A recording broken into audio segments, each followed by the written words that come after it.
Hi hello नमस्कार. स्वागत आहे तुमचं एका नवीन ब्लॉगमध्ये.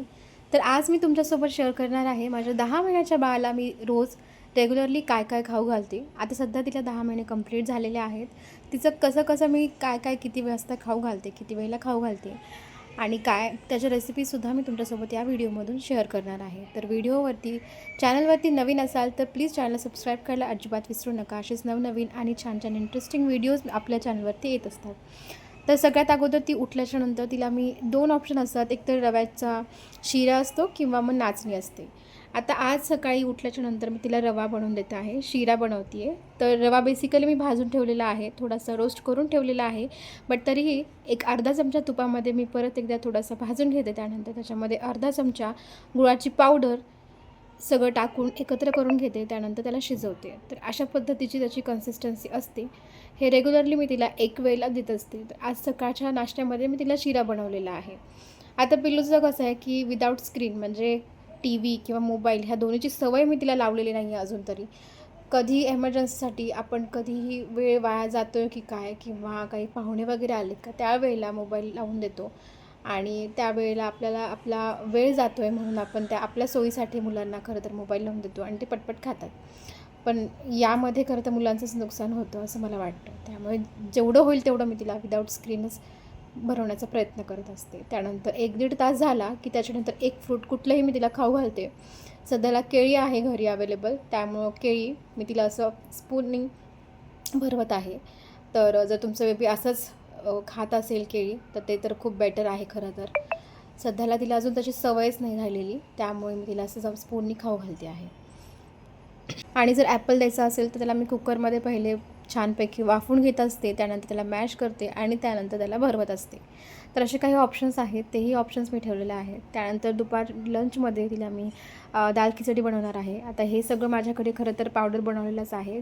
थोडंसं जाडसर मी हे वाटून घेतलेलं आहे. याच्यामध्ये तांदूळ आहे, समप्रमाणामध्ये सगळ्या डाळी आहेत, लाईक मूग डाळ, तूर डाळ, उडीद डाळ, थोड्या थोड्या करून सगळ्या डाळी मी याच्यामध्ये ॲड केलेल्या आहेत.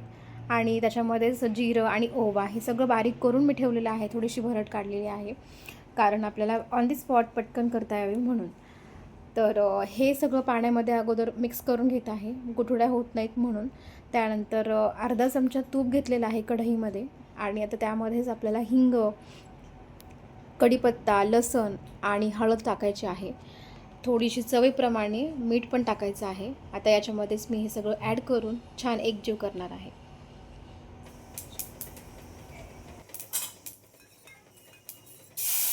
आता हे सगळं एकत्र केलेलं याच्यामध्ये टाकायचं आहे तडक्यामध्ये.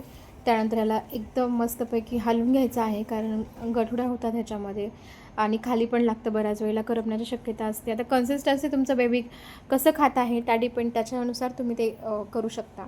प्रत्येक मुलाला कधी काही मुलं घट्ट खातात, काही मुलं पातळ खातात. तर पिल्लूला अशी सवय आहे की पातळ खाऊ घालायची, पण सध्या त्याची कन्सिस्टन्सी मी थोडी थोडी करून घट्ट करत आहे. तर आता दुपारच्या वेळेला घरातून कॉल आला होता माझ्या माहेरचा. आता तिथे मावशीला बोलत होती आणि कधी कधी बऱ्याच वेळेला काय होतं, मुलांचा इंटरेस्ट राहत नाही खेळण्यामध्ये वगैरे. तर अशा वेळेला जर मोबाईलच लावून द्यायचा असेल ना, त्यावेळेला आपण आपल्या घरच्यांना, आजी आजोबांना कुणालाही कॉल करून द्यायचा. मग त्यावेळेला त्या मुलांनाही थोडीशी आपल्या नातेवाईकांची किंवा आपल्या लोकांची जाणीव होते, बोलायला शिकतात मुलं बऱ्याच वेळेला. आता मी घरी एकटी असते म्हणून मला हा प्रॉब्लेम खूप जास्त फेस करावा लागतो. त्यानंतर आता इव्हिनिंग स्नॅक्समध्ये मी तिला सूप बनवणार आहे. तर सूपसाठी व्हेजिटेबल्स जे असतील अवेलेबल ते घेत असते. बट सध्याला माझ्याकडे पंपकिन आहे, गाजर आहे आणि शेवग्याची शेंग आहे. तर ह्याचं प्रमाण मी अशा पद्धतीनं घेतलेलं आहे. ऑप्शन आहे, तुम्ही टमॅटो घेऊ शकता थोडासा, त्याच्यानंतर पटॅटो घेऊ शकता, याच्यामध्ये ॲड करू शकता. बरेचसे व्हेजिटेबल्स आपण मुलांना देऊ शकतो. त्यानंतर पालक पण देऊ शकता. सध्या 3 व्हेजिटेबल्सचं सूप बनवणार आहे, त्यामुळे ह्या तिघांनाही मी कुकरला लावलं होतं. छान वाफवून घेतलं, सॉफ्ट होईपर्यंत छान वाफू द्यायचं. याला ॲक्च्युलीमध्ये कमी गॅसवरती मी 2 शिट्ट्या होऊ दिल्या होत्या चांगल्या. त्यानंतर हे छान सॉफ्ट झालं होतं. बऱ्याच वेळेला शेवग्याची शेंग खूप निब्बर असते, तर त्यामुळे पोटाला त्रास होऊ शकतो मुलांच्या. त्यामुळे छान वाफवून घेतलं की मुलांना अजिबात त्रास होत नाही. आता हे सगळं छान वाफवून झाल्यानंतर मिक्सरवरती फिरवायचं आहे. सोबतच मी याच्यामध्ये आपलं साधं मीठ टाकलेलं आहे. आणि बरेच जण काय करतात, हे मिक्सरमध्ये फिरवल्याच्या नंतर ह्याला अजून एकदा शिजवतात, म्हणजेच की पाणी वगैरे टाकून उकळू देतात. बट आता सध्याला मी काय करणार आहे, हे जशी कन्सिस्टन्सी आहे मिक्सरमधून काढले, याला छान गाळून घ्यायचं. गाळून झाल्याच्यानंतर हे आहे असंच मी पिलूला भरवणार आहे. याला काही उकळवणार नाही आहे किंवा फोडणी वगैरे काहीच टाकणार नाही आहे, कारण बऱ्याच वेळेला आपण आता तूप झालं तिचं 1 चमचाभर दिवसभरातून मुलांच्या पोटामध्ये तूप गेलं तरी पण इनफ असतं. त्यामुळे माझं म्हणणं आहे की आता जास्तच प्रत्येक गोष्ट तडका देण्याची काहीच आवश्यकता नाही आहे. त्यामुळे आता हे आहे असंच मी तिला भरवणार आहे. वेळ झालेला आहे संध्याकाळच्या वेळेला 8 ते 9 किंवा 9:30च्या दरम्यान मी तिला डिनर देत असते. तर त्यामुळे आजच्या डिनरसाठी मी नाचणी ठेवलेली आहे. आता ही नाचणी प्युअर घरची आहे, घरी मी बारीक केलेली आहे. त्यासोबतच त्याच्यामध्ये मी काही ड्रायफ्रूटसुद्धा ॲड केलेले आहेत. फक्त नाचणी नाही आहे याच्यामध्ये. बदाम, काजू, अक्रोड हे सगळंच आहे. आता हे साध्या पाण्यामध्ये मी हे छानपैकी मिक्स करते आहे. त्याचबरोबर याच्यामध्ये अर्धा चमचाभर मी गूळ टाकलेला आहे.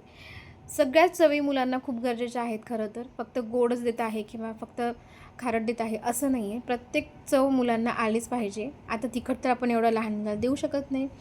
आता रात्रीच्या वेळेला खूप झोप आलेली होती तिची. मग तिचं झालं होतं की मम्मा मला घे. त्यामुळे तिला थोडा वेळ घेतलं होतं. त्यानंतर तिचे कपडे वगैरे चेंज केले होते आणि आता हिला जेवणाची वेळ झाली आहे. त्यामुळे आता पप्पा घरी आले की आम्हाला पप्पांजवळ बसूनच खायचं असतं, पप्पांजवळ बसूनच मस्ती करायची असते.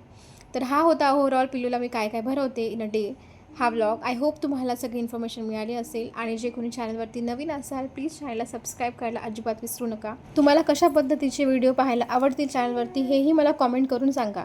व्हिडिओ आवडला असेल तर कमेंट करा. चला पुन्हा भेटूया एका छानशा व्लॉगमध्ये. तोपर्यंत बाय.